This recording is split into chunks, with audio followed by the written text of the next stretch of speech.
253. Lukas kembali tersadar, satu nama yang sangat penting dalam hidupnya adalah Melanie. Dorongan keinginan bertahan hidup datangnya dari gagasan itu. Dia harus tetap hidup untuk Melanie. Lukas menyesali dirinya yang terlena dan terbuai oleh godaan Alice yang licin bagai belut dan licik bagai ular itu. Segera dia tahu bahwa orang ini adalah kiriman lingkaran besar. Mereka tidak mengirim juara untuk mengalahkan Lukas. Mereka mengirim pembunuh. Kutuk Lukas dalam hati. Dr. Jerry menyerang Lukas lagi setelah percobaan pertamanya gagal. Suntikan besar menancap ke kasur. Lukas berguling dan jatuh ke lantai, membuat suara gaduh. Dr. Jerry lompat dan menduduki tubuh Lukas. Tangannya sudah siap untuk menusukkan suntikan itu. Matilah kau, Lukas. Lingkaran besar memberikan salam terakhirnya untukmu. Lukas sekuat tenaga, mengabaikan bekas jahitan di dadanya pasca operasi, mendorong Dr. Jerry. Tali infus Lukas bahkan sampai copot. Dia merasakan celekit yang tak menyenangkan ketika itu terjadi. Tapi tendangannya tidak cukup kuat, sehingga suntikan itu berhasil menancap ke kulit Lukas. Lukas sekuat tenaga meraih tiang penyangga alat monitor denyut jantung dan menjatuhkannya ke kepala Dr. Jerry. Bunyi keributan yang dihasilkan membuat dua polisi yang berjaga di luar kaget dan memutuskan untuk memeriksa. Lukas, Anda tidak apa-apa. Mereka masuk. Dr. Jerry gelagapan, mencabut suntikannya lalu kabur melalui jendela. Lukas sudah tak sadarkan diri ketika dua petugas itu mendekat padanya. Petugas polisi menghubungi para perawat. Lukas diangkat dan dibaringkan lagi di tempat tidurnya. Bu Karina dan Dozan menyerbu masuk. Ada apa ini? Tanya Bu Karina histeris. Para perawat berusaha meminta Bu Karina untuk tetap menunggu di luar. Bu Karina tidak terima. Kalian tak bisa melarang-larang saya. Pemuda hebat ini adalah tanggung jawab saya. Kalau dia kenapa-kenapa, akan saya tuntut rumah sakit ini. Ibu mohon tenang ya, tim rumah sakit dan polisi akan mengusut perihal ini. Sementara mohon ibu dan yang lainnya bisa keluar dulu. Lukas perlu penanganan lebih lanjut, kata para perawat. Dozan membujuk Bu Karina untuk keluar. Dua polisi yang berjaga juga meminta Bu Karina untuk keluar. Mereka keluar bareng-bareng. Bu Karina menunggu dengan cemas. Dia berdiri dan mondar-mandir. Setelah 10 menit menunggu dalam teror kecemasan, para perawat akhirnya keluar dari ruang rawat Lukas. Bu Karina yang terlebih dulu menghadap mereka. Bagaimana keadaan Lukas? Para perawat berunding siapa yang mau menyampaikan berita buruknya. Dozan melihat raut takut-takut di wajah mereka. Akhirnya salah satu maju dan menyampaikan berita pahit. Lukas Brata dinyatakan dalam kondisi koma. Berita itu memuat Bu Karina pingsan. Dozan menangkapnya. Koma? Bagaimana bisa? Tanya Dozan. Itu yang sedang kami observasi dahulu. Ada cairan yang disuntikkan paksa ke tubuh Lukas.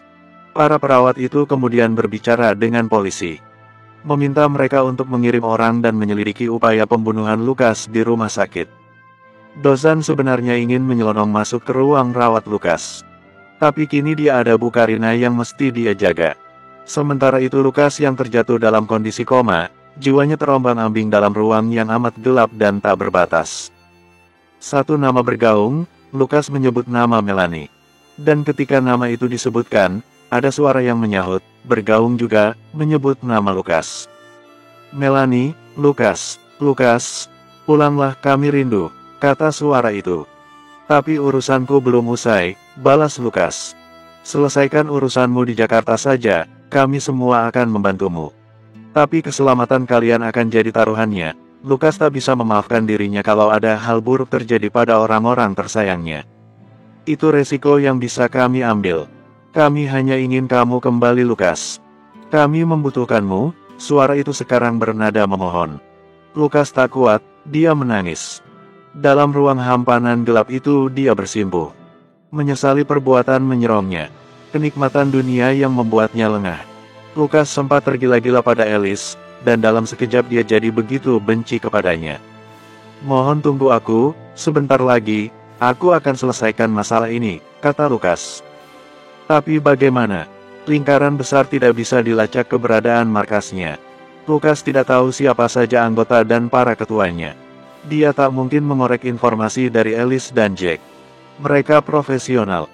Lebih memilih mati daripada membocorkan rahasia organisasi.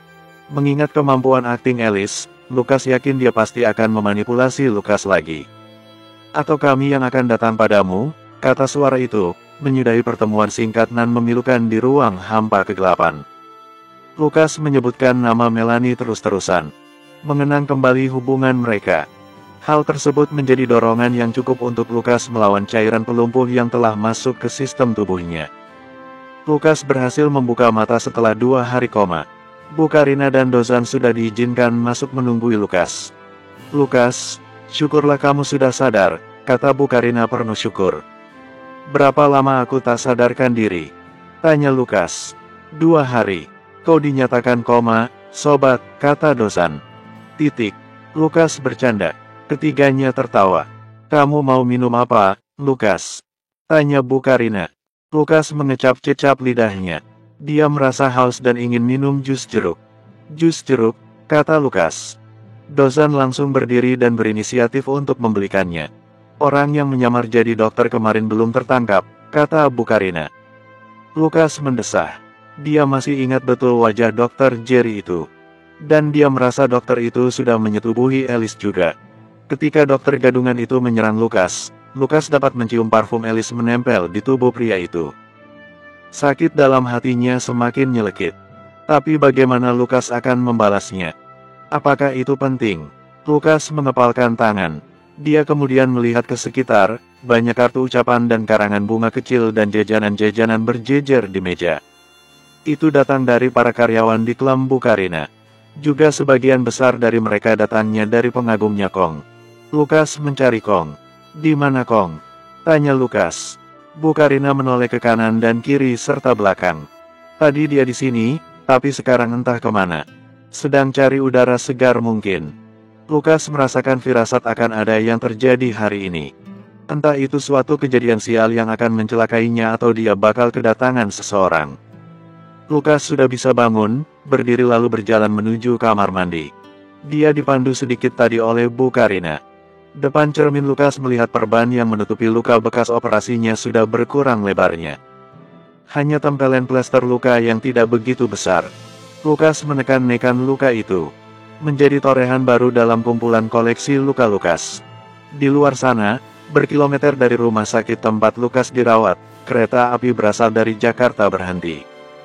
Seseorang turun dari sana dan tujuan utamanya adalah mencari Lukas. Lukas berkata, aku datang. Bersambung. 254. Sebelum laki-laki itu datang ke rumah sakit dan mengagetkan Lukas, di tempat lain, dokter gadungan Jerry mengebut ke rumah Jim. Jim, orang kepercayaan Alice, tahu bahwa Alice telah mengirim orang lain untuk menuntaskan keinginan lingkaran besar. Jim sebenarnya sebal dengan keputusan itu, tapi karena mengabdi kepada Alice adalah pekerjaan terbaik yang pernah dia miliki, dia tidak protes. Jim tahu Alice punya banyak urusan. Tahun ini, tepat setelah Lukas datang ke Surabaya, Alice mendapatkan kenaikan peringkat. Dia 2 langkah lagi menjadi ketua. Dan ujian untuk naik 1 tingkat lagi adalah dengan mengelabui Lukas. Semua berjalan lancar. Jim menganggap Alice sangatlah licik. Dia jahat karena triknya adalah mematahkan hati laki-laki. Kau, ada apa kemari? Gagal kau ya? Tegur Jim kepada Jerry. Jim yakin Jerry sudah tidur dengan Alice. Jim menahan kegeramannya, selama jadi tangan kanan Alice, sekalipun dia terlibat permainan seperti itu dengan Alice. Dia iri bukan main. Jim tak memungkiri, dia sendiri sangat memuja Alice. Tak sedetik pun dia tak terbayang wajah Alice. Bahkan penyanyi cantik Mulan Karima pun tak bisa mengganggu itu. Dokter gadungan Jerry tampak berjalan terpincang-pincang. Kau pembaca pikiran, Jim? Kata Jerry. Tentu saja tidak. Aku bisa mencium bau kegagalan, dan kau sangat bau, olok Jim. Olokan itu diterima Jerry dengan tawa. Dia masuk ke rumah Jim lalu mendudukkan diri, meluruskan kaki, memijat pergelangannya yang kesleo. Kenapa kakimu? Tanya Jim. Abis lompat dari jendela. Untung saja kamar Lukas adanya di lantai 2. Kalau tidak, kakiku bisa patah, jawab Jerry. Payah kau. Abis bermain cinta dengan Alice hanya membuat kemampuanmu menurun. Mana yang dibilang Jerry pembunuh samaran yang hebat? Atau hanya bualan saja itu? Olok Jim. Terserah apa katamu, aku datang ke sini untuk minta bantuan. Kalau ini berhasil, jatah bayaranku akan kubagi denganmu, tawar Jerry. Jim terbahak-bahak. Bahkan total bayaranmu itu lebih kecil daripada gaji bulananku, Jerry. Sombong sekali kau. Jerry tampak kaget mendengar itu. Melihat itu Jim jadi iba, Jerry ternyata hanyalah seorang amatir. Baiklah, aku akan bantu. Terdengar suara ketukan pintu. Pelayan rumah Jim membukakannya. Seorang laki-laki misterius berpakaian jaket jas panjang. Siapa kau? Tanya Jim ketika si pelayan membawa orang itu ke hadapan mereka. Aku adalah orang yang akan membantu kalian menghabisi Lucas. Aku tahu kalian punya misi itu dari lingkaran besar, melalui Alice. Jim memandang rendah orang yang baru datang dan sombong ini. Memangnya punya apa kau? Aku tahu kelemahan Lucas, kata laki-laki itu. Jim dan Jerry bertukar pandang. Mereka mengangguk. Baik, sini, coba katakan. Jim menyuruh orang itu untuk duduk bergabung dengannya. Kemudian orang itu mengatakannya tapi dengan syarat. Baik Jim dan Jerry mengetahui batasan dan larangan dari lingkaran besar, tapi mereka tidak menerima langsung dari ketua lingkaran besar. Jerry harus berhasil melakukan misinya. Dia lebih takut kepada Alice yang telah memberinya kenikmatan surga dunia. Setelah mendengarkan informasi dari laki-laki itu, Jerry merasa lebih percaya diri dapat menuntaskan misi ini. Kemudian orang itu pergi. Jim melanjutkan perbincangan dengan Jerry. Perbincangan itu sampai membahas dugaan Jim bahwa Alice menyukai Lucas dan permainan pengelabuan ini adalah cara Alice untuk memiliki Lucas. Dalam benak Jim, Alice sudah tahu bahwa Jerry akan gagal. Di rumah sakit, Lucas sudah bisa duduk. Yang menemaninya seharian adalah Kong. Bu Karina dan Dozan mesti balik ke rutinitas harian. Mereka menjenguk di waktu-waktu yang diizinkan. Petugas polisi sudah ditarik ke markas. Lucas sendiri yang meminta kepada Pak Ketua Gong untuk tidak berlebihan dalam memperlakukannya. Lucas tersedak waktu minum ketika seorang laki-laki mengetuk pintu kamar rawat inapnya. Kong mempersilakan orang itu masuk setelah bicara bisik-bisik. Lucas, ada yang ingin bertemu denganmu, kata Kong, 2 langkah lebih dulu dari orang yang datang itu. Anton. Lucas membelalak. Apa kabar Lucas? Sapa Anton. Lucas memukul kasurnya. Untuk apa kau datang kemari? Aku sudah instruksikan dengan jelas kau jangan sekalipun datang ke sini. Bahaya. Aku mendapat kabar bahwa kau mengalami kesulitan, Lucas. Kau terlibat intrik 3 kelompok besar, kan? Lingkaran besar, sayap naga dan sekte naga sakti. Itu terlalu bahaya untukmu, Lucas. Karena itu aku datang untuk membantumu, jelas Anton. Lucas mendesah kesal. Kau mengacaukan semuanya, Ton. Mereka ada di mana-mana, mengawasi gerak-gerikku. Bahkan aku tidak yakin nih, kalau Kong bukan mata-mata. Segera Lucas menambahkan, jangan diambil hati, Kong. Aku hanya bersikap waspada. Oke, tidak masalah. Aku akan buktikan bahwa itu tidak benar, sahut Kong. Lucas, jangan dikira aku tidak punya orang di Surabaya. Orang-orangku banyak, Lucas. Kau tahu itu. Kau tak pernah melihat mereka. Waktu hari pertama kepergianmu ke Surabaya, aku sekaligus mengutus orang-orangku itu untuk menguntitmu. Tenang saja, yang lain tidak ada yang tahu, jelas Anton. Lucas membanting gelasnya. Pergi dari sini, Ton. Lucas membentak. Lucas, Anton mengangkat tangannya, berharap Lucas tidak menghancurkan barang lain lagi. Aku hanya sangat khawatir denganmu. Kondisimu sedang tidak fit akhir-akhir ini. Aku melihat kemampuan bela dirimu menurun karena banyak luka dan musuh yang kau miliki. Lucas mengatur napas. Izinkan aku membantumu, Lucas. Supaya urusan ini segera selesai. Supaya kau bisa bertemu dengan Melanie dan tidak berlama-lama memadu kasih dengan orang lain di sini, pancing Anton. Lucas menoleh tajam. Lucas tahu itu hanya pancingan. Anton tebak-tebak buah manggis saja. Lucas tidak menanggapi supaya tidak membenarkan juga tak menyangkal pernyataan itu. Sebaiknya kau pergi dulu dari sini, Anton. Aku yakin sekarang lingkaran besar sudah tahu keberadaanmu. Mereka akan tahu latar belakangmu dan masa lalu kita jadi bahan bakar mereka untuk menyerang kita, kata Lucas. Anton mengangguk.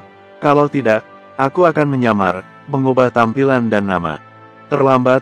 Ah sudahlah, terserah kau saja, kata Lucas akhirnya. Anton tinggal sebentar di kamar rawat Lukas. Dia bicara ala kadarnya bersama Kong. Kong kelihatan antusias berbicara dengan Anton karena menganggap Anton adalah tangan kanan pertama dan utama Lukas. Jadi dia ingin mengambil pelajaran darinya. Di kamar itu Lukas mulai memulihkan diri. Dia duduk bersila dan melakukan meditasi. Berfokus kepada tubuhnya, mengarahkan dan mensugesti tubuh untuk mempercepat proses penyembuhan. Kemudian tak berapa lama, Lukas tertidur. Anton datang ke Surabaya terutama dia mengetahui seseorang bernama Jim. Anton tahu orang itu sebelumnya. Anggota kriminal yang kejam. Anton pernah berurusan dengannya ketika mau buka klub diskotik di Surabaya. Jim menghalang-halanginya. Dan kini, informasi tentang Jim adalah salah satu anak buah anggota lingkaran besar. Anton merasa dia punya kewajiban untuk memberi pelajaran Jim. Anton sudah mengantongi alamat Jim. Saat Lukas tertidur, dia pergi ke sana. Rupanya, keputusannya itu menyebabkan dia sekarat. Anton ditemukan di tengah jalan, keesokan harinya. Pakaiannya robek-robek dan banyak luka goresan pisau di lengan dan kakinya. Bersambung. 255.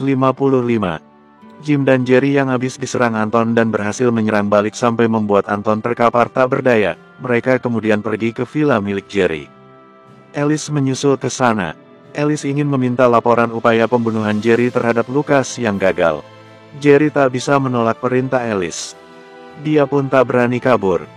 "Kalian gagal, sudah kuduga," kata Alice. Dia datang dengan naik motor. Alice memakai jaket kulit yang pas badan, membuat siapapun laki-laki yang melihatnya akan naik turun jakunnya. Jerry seketika bersujud di depan Alice, memohon maaf atas kegagalannya. Padahal cara pembunuhannya sudah yang paling sederhana. "Oh, Lukas sedang tak berdaya. Susah mati juga ini Lukas."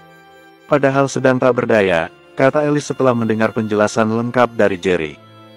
"Saat ini dia pasti sedang mengira bahwa aku telah mengkhianatinya." "Jadi bagaimana, bos, kelanjutannya?" tanya Jim. Rupanya laki-laki yang datang dan memberikan informasi palsu itu adalah Anton, orangnya Lukas. Setelah perbincangan yang mulai santai, tiba-tiba Anton menyerang mereka berdua. Untung saja pelayan Jim adalah seorang yang bisa bela diri dengan baik. Mereka bertiga kemudian membalas serangan Anton. Adalah hantaman Jerry dengan asbak keramik ke kepala Anton yang membuatnya tumbang. Jerry juga tadi menceritakan tentang Anton, tangan kanan Lukas. Alice terdiam sejenak, berpikir. "Oh, sekarang dia melibatkan tangan kanannya juga toh. Tapi kuduga itu bukan atas permintaan Lukas. Aku sudah mengecek ponselnya waktu itu, dia tidak menyimpan kontak siapapun. Tak berhubungan dengan siapapun. Bisa jadi ini adalah inisiatif dari orang itu. Oh, sungguh Lukas punya orang-orang yang setia dan rela mati untuknya." Kenyataan itu membuat Alice iri. Selama ini dia tak pernah memiliki orang yang begitu setia dan rela mati untuknya. Jim tidak masuk hitungan karena dia baru direkrut beberapa bulan lalu. Meski menunjukkan tanda-tanda kesetiaan, Alice belum pernah mengujinya dengan kenikmatan surgawi di dunia. "Bos," tegur Jim, membuyarkan Alice dari lamunannya. "Sepertinya kita tinggalkan Lukas dalam situasi damai dulu. Setidaknya kalian sudah melaksanakan tugas sesuai instruksi lingkaran besar. Mereka sebenarnya sudah kusampaikan bahwa Lukas tidak mati pun, kehormatan mereka tidak akan rusak. Lukas sebenarnya tidak ada aritnya di mata mereka. Dendam George adalah hal kecil dari sekian banyak yang bisa diurusi lingkaran besar," jelas Alice. "Apakah kegagalan kami akan dapat hukuman?" tanya Jerry.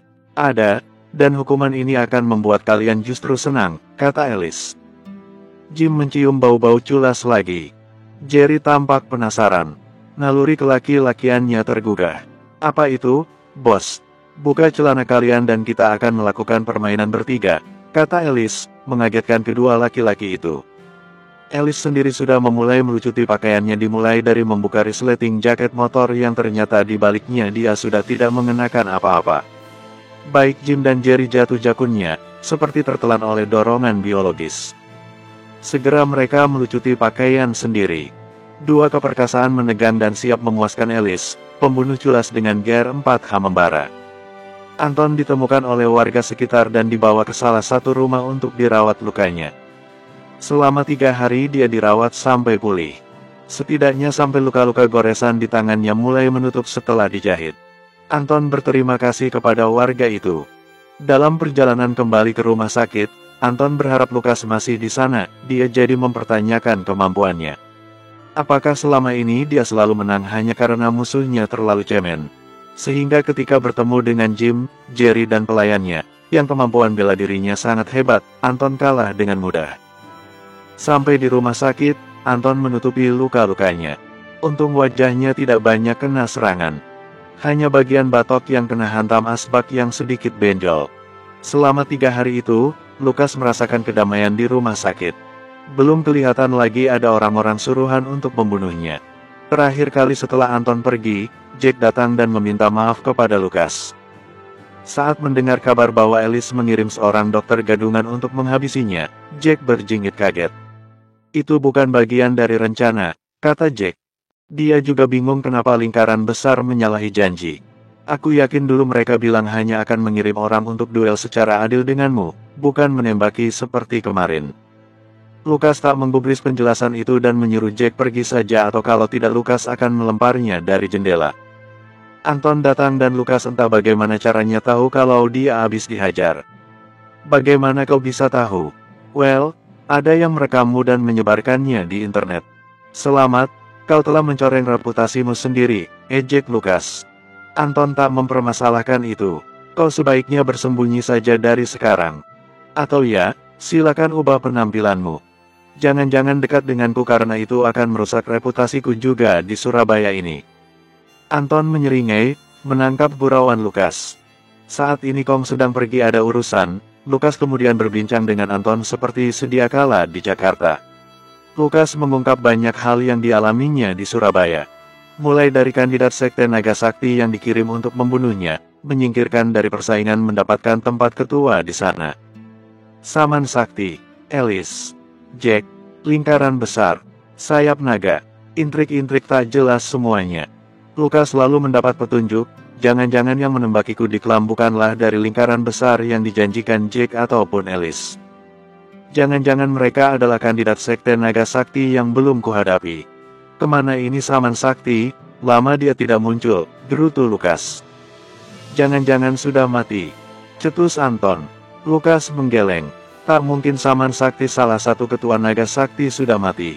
Seperti yang kau ceritakan tadi, Saman Sakti ini menentang keputusan banyak ketua lainnya. Bisa jadi dia dimusuhi dan diinginkan kematiannya, jabar Anton. Lukas menggaruk dagu, memikirkan kemungkinan itu. Mungkin itu yang bisa menjelaskan absennya Saman Sakti selama ini. Sayang sekali, padahal dia potensi untuk Lukas jadikan sekutu. Berdasarkan observasi yang hasilnya bagus, sore itu Lukas diizinkan untuk pulang. Kong mengantarnya ke kontrakan Lukas. Anton mengikuti. Bung, sepertinya kau perlu tempat tinggal yang layak. Bagaimana kalau tinggal di tempatku saja? Mereka berhenti di pinggir jalan depan gang kecil letak kontrakan petak yang Lukas tinggali. Tidak perlu repot-repot. Aku hanya ingin hidup tenang di tempat yang tak menarik perhatian, kata Lukas. Baiklah, Kong turun dan membukakan pintu Lukas. Anton turun juga dan berpisah. Dia akan cari tempat tinggal juga. Ada tempat kosong tak jauh dari lokasi kontrakan Lukas. Lukas memberitahu. Anton menuju ke sana. Dia sudah mengantongi nomor pemilik kontrakan itu. Malamnya, Lukas sudah kembali bekerja.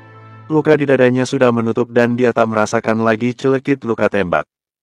Dozan dan Bukarina mengadakan pesta kecil-kecilan di Klam untuk menyambut Lukas. Para pengunjung pun sudah familiar dengan Lukas, terutama banyak video viralnya yang mereka temukan. Dan bagaimana cara Lukas mengusir para pengganggu di klub. Malam itu juga Anton datang untuk minum-minum. Besok kau mesti datang ke upacara pembukaan Klam cabang baru, kata Dozan dengan sempringah. Terima kasih Lukas, atas rekomendasimu aku dipilih sebagai pengelolanya oleh Bukarina. Dozan memeluk Lukas. Sama-sama, senang mendengarnya kalau begitu, kata Lukas. Esok malamnya, Lukas datang bersama Anton dan Kong ke pesta pembukaan itu. Tanpa diduga di sana datang juga Arnold Yang. Lukas segera waspada, terutama sikap ramah Arnold yang terasa janggal. Dia dengan ramah sekali menuangkan anggur ke gelas Lukas. Lukas mencurigai, apakah ada campuran tertentu di minumannya. Bersambung 256. Acara pembukaan kelam baru itu meriah dan dihadiri orang-orang penting dan kaya di kota Surabaya. Dozan sendiri tampil dengan pakaian necis. Dia tampak sangat bangga dan sumringah. Lukas bahagia untuknya. Dia tidak salah merekomendasikan Dozan ke Bu Karina. Bu Karina sendiri sempat cerita kalau Dozan langsung semangat sekali ketika dia memberitahukan wacananya membuka kelam baru dan menunjuknya sebagai pengelola. Lukas melihat Anton yang kelihatan pincang. "Kau kenapa?" "Aku habis terkilir. Kemarin jalan pulang dan menginjak lubang." "Sial sekali," jawab Anton. Lukas menangkap adanya kebohongan di situ. Pasti dia sudah melakukan sesuatu, terutama untuk membela Lukas. Lukas, Kong dan Anton duduk di tempat yang sudah disediakan khusus oleh Bu Karina. Tempat khusus untuk kerabat dan kolega dekat serta rekan bisnis. Tak disangka, ternyata salah satu rekan bisnis dalam pembukaan kelam baru ini adalah Arnold Yang. Lukas tidak begitu kaget sebenarnya ketika melihat Arnold yang mendekatinya. Dia datang bersama orang-orangnya, tapi Lukas tidak melihat tanda-tanda keberadaan orang-orang yang lain. Seperti Robert, anaknya Arnold yang masih hidup. Lukas berkata, "Aku sangka bisa bertemu di sini," sapa Arnold Yang. "Oh, Arnold Yang," balas Lukas. Dia memperkenalkan Arnold Yang kepada Kong dan Anton. Kong mendengus tak suka terhadap Arnold Yang. "Boleh duduk bergabung dengan kalian?" tanya Arnold Yang. Lukas tak ada alasan untuk memusuhi Arnold Yang, maka dia mempersilakannya duduk. Silakan." Kong diminta bergeser oleh Lukas. Dia melakukannya dengan menggerutu sedikit dan berbisik ke telinga Lukas. "Dia kan musuhmu." Lukas menggelengkan kepala. "Bu Karina dan aku mengadakan kerjasama. Kelam ini akan lebih meriah lagi jika didatangi para selebritis. Sebentar lagi mereka akan datang." "Ya, selebritis yang di bawah manajemen Edward dulu. Sekarang mereka aku yang mengurus," jelas Arnold Yang. Ada siratan tertentu dalam perkataannya. "Oh begitu, baguslah," tanggap Lukas. "Oh itu lihat, sudah datang satu." Arnold menunjuk satu selebritis pemain film yang baru masuk bersama pengawalnya ke dalam kelam. Dia menyuruh anak buahnya untuk menjemput selebritis itu dan mengarahkan ke tempat yang kehormatan yang sudah disediakan juga. Lukas mengangguk saja. Dia sedang menimbang, apa maksud sebenarnya Arnold yang mendekatinya. Salah satu anak buahnya kemudian menuangkan anggur ke gelas Arnold.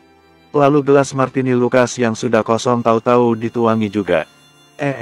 Tidak perlu," kata Lukas. Dia mau mencegah tapi sudah telanjur.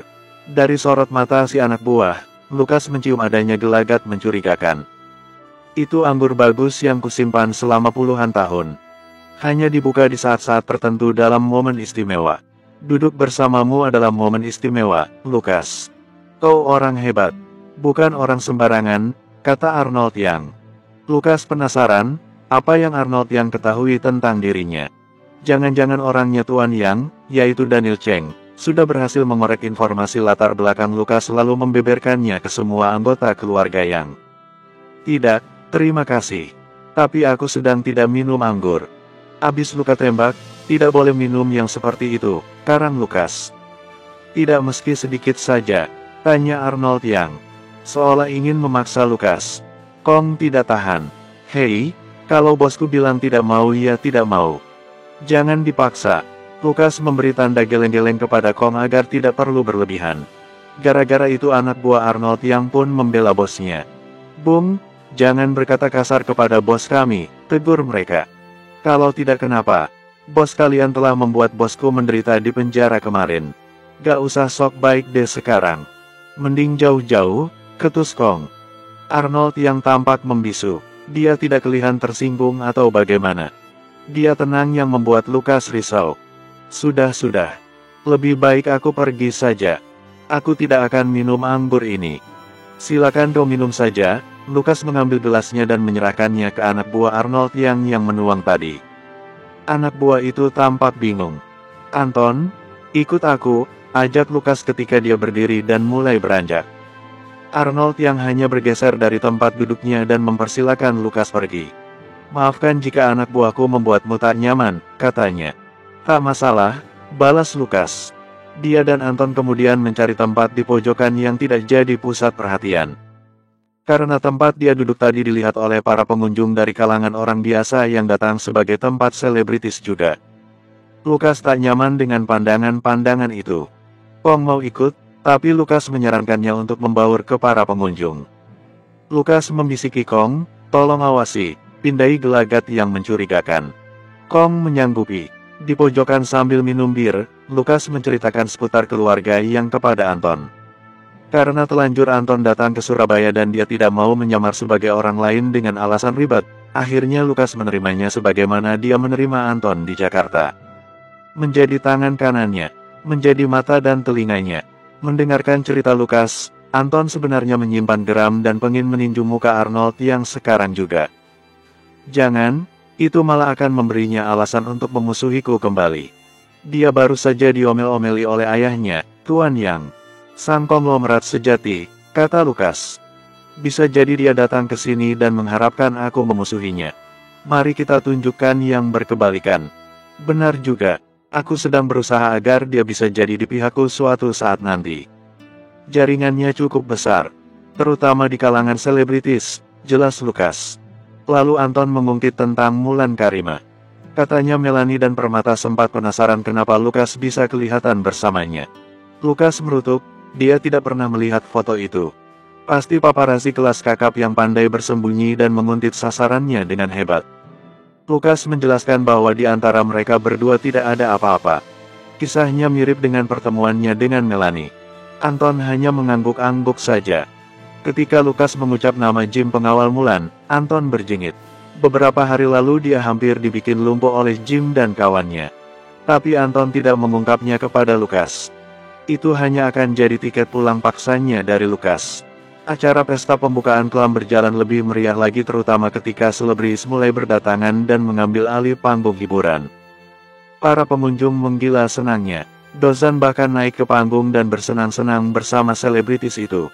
Dari sudut matanya Lukas melihat Arnold yang sudah beranjak dari tempatnya dan bergerak menuju pintu keluar. Lukas segera menyusulnya. Sudah mau pulang saja, Pak Arnold. Tegur Lukas.